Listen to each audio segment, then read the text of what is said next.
प्रिय विद्यार्थियों, अपन पढ़ रहे हैं स्पेक्ट्रोस्कोपी। स्पेक्ट्रोस्कोपी के अंदर अपन ने कल स्पेक्ट्रोफोटोमीटर पढ़ा था। उसके विभिन्न पार्ट्स पढ़े थे अपन ने, सोर्स, सैंपल की नली, मोनोक्रोमीटर, डिटेक्टर और रिकॉर्डर। ये सब चीज़ें अपन ने पढ़ लिया था बेटा। आज अपन पढ़ेंगे बोर्न-ओपेनर एप्रोक्सीमेशन। बोर्न-ओपेनहीमर सन्निकटन द्वारा हैमिल्टनियन संकारक का उपयोग करते हुए अणुओं की ऊर्जा एवं आणविक तथा परमाणविक स्पेक्ट्रम की उत्पत्ति को व्यक्त किया जाता है। किसी अणु की कुल ऊर्जा उसकी समस्त प्रकार की ऊर्जाओं के योग के बराबर होती है। अतः ई टोटल यानी टोटल ऊर्जा जो होगी बेटा, वो किस किस के बराबर होगी?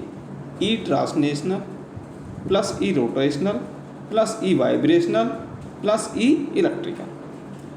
और इन ऊर्जाओं का सीक्वेंस क्या होगा? किसका मान ज़्यादा होगा, किसका मान कम होता है बेटा?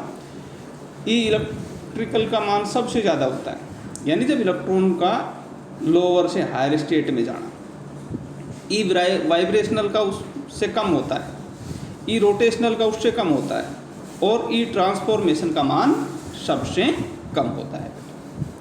दो या अधिक परमाणु मिलकर अणु का निर्माण करते हैं।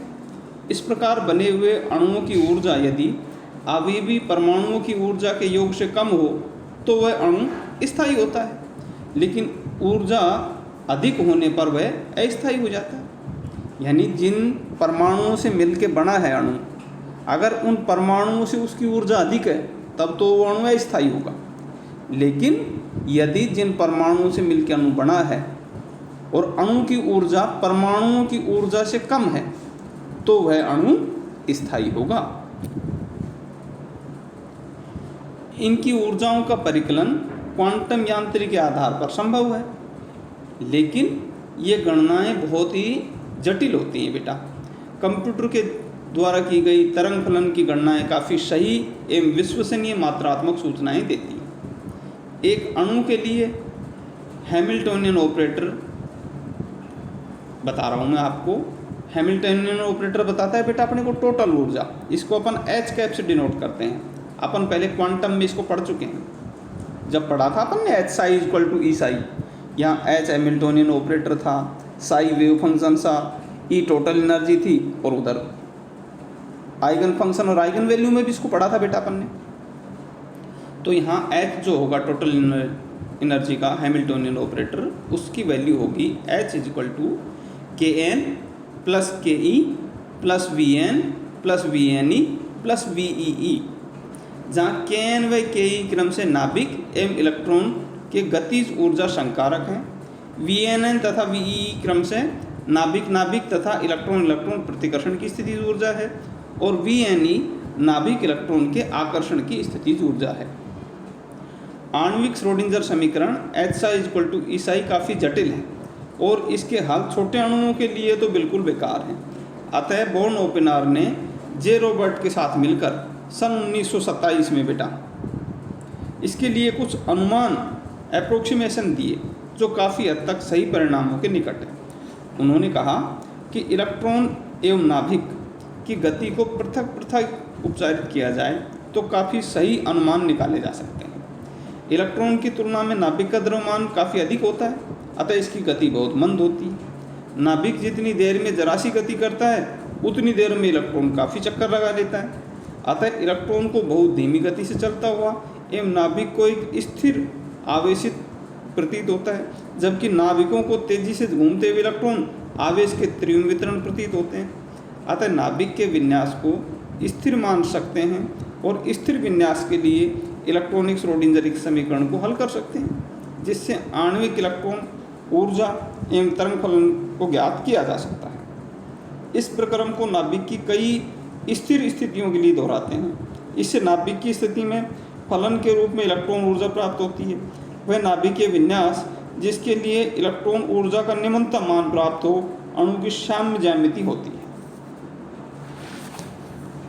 बेटा एक बार नाभिकीय विन्यास के फलन के रूप में इलेक्ट्रॉनिक ऊर्जा का परिवर्तन ज्ञात होने पर उसका उपयोग नाभिकीय गति के लिए प्रयुक्त श्रोडिंगर समीकरण में किया जा सकता है।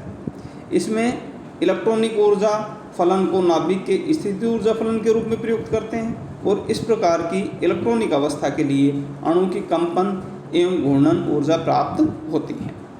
नाभिक को लगभग स्थिर मानने पर गतिज ऊर्जा समीकारक Kn को नगण्य मान सकते हैं। ऐसी स्थिति में इलेक्ट्रॉनिक हैमिल्टोनियन समीकरण जो है वो संशोधित हो जाएगा और वो क्या हो जाएगा बेटा, He = Ke + Vne + Vee + Vnn। और हम जानते हैं Hψ = Eψ, तो Heψe = Eeψe। हम मानते हैं कि एक द्विपरमाणु अणु A और B दो परमाणुओं से मिलकर बना है जिनके परमाणु क्रमांक Za और Zb हैं और दोनों नाभिकों के मध्य की दूरी r है। दोनों नाभिकों के मध्य में प्रतिकर्षण की स्थितिज ऊर्जा Vnn Za Zb e²/4πe0r तथा नाभिक इलेक्ट्रॉन की आकर्षण गतिज ऊर्जा Vne दोनों के मान अंतर्नाभिकीय दूरी r पर निर्भर करते हैं। अतः r के प्रत्येक मान के लिए इलेक्ट्रॉनिक तरंग फलन एवं ऊर्जा के भिन्न भिन्न मान हमें प्राप्त होंगे। तो ψe = ψe q से qn r और ee = e होगा, जहाँ qn इलेक्ट्रॉन n के आवेशीय तथा चक्र निर्देशांक है। अतः एक बहुपरमाणुीय अणु के लिए ψe तथा ee के मान समस्त नाभिकों के मध्य की अंतर्नाभिकीय दूरी पर निर्भर करेंगे बेटा। जहाँ सारे q और n नाभिकों के निर्देशांक हैं, किसी अणु की कभी संभावित इलेक्ट्रॉनिक अवस्थाएं हो सकती हैं। ऐसी प्रत्येक अवस्था के लिए इलेक्ट्रॉनिक तरंग फलन एवं ऊर्जा के भिन्न मान होंगे जो नाभिकीय विन्यास के साथ परिवर्तित होते हैं।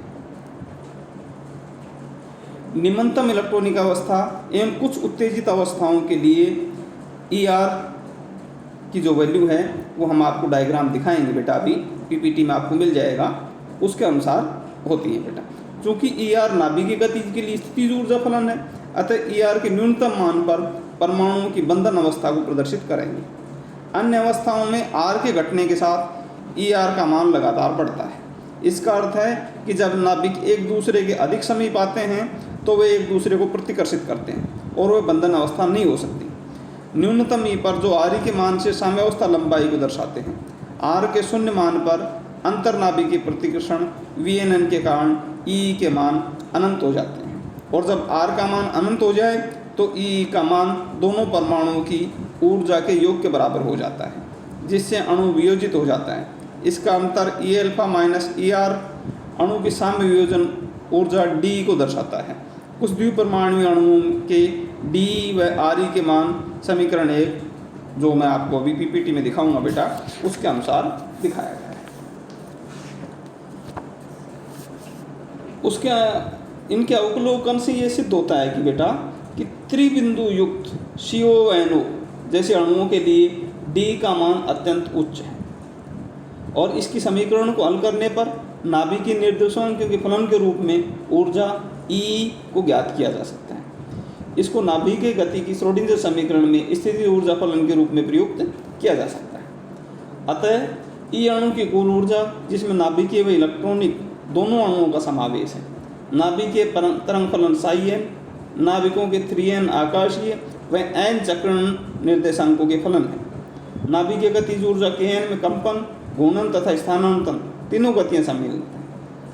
E नाभिकीय कंपन की स्थितिज ऊर्जा है। जो ही धीमी गति से चलने वाला नाभिक थोड़ा सा कंपन करेगा तो तेजी से घूमते हुए इलेक्ट्रॉन लगभग तुरंत ही नाभिकीय गति का अनुसरण करते हुए तरंग फलन ψe एवं ऊर्जा E को समायोजित कर देते हैं। इस प्रकार इलेक्ट्रॉन नाभिक के मध्य एक प्रकार से स्प्रिंग सा कार्य करते हैं। जो ही अंतर्नाभिकीय दूरी परिवर्तित होती है, स्प्रिंग यानी इलेक्ट्रॉन की गति में संरक्षित ऊर्जा परिवर्तित हो जाती है। बोर्न ओपेनहायर उपचार से ये प्रदर्शित होता है कि पूर्ण आणविक तरंग फलन ψ का मान इलेक्ट्रॉनिक तथा नाभिकीय तरंग फलन के उत्पाद के लगभग बराबर होता है। तो ψ = ψ × ψ है। यह अनुमान छोटे परमाणुओं पर तो एकदम सही बैठता है, लेकिन उच्च परमाणु क्रमांक उदाहरणतः गोल्ड वाले परमाणु अणुओं पर यह अनुमान सही नहीं बैठता है।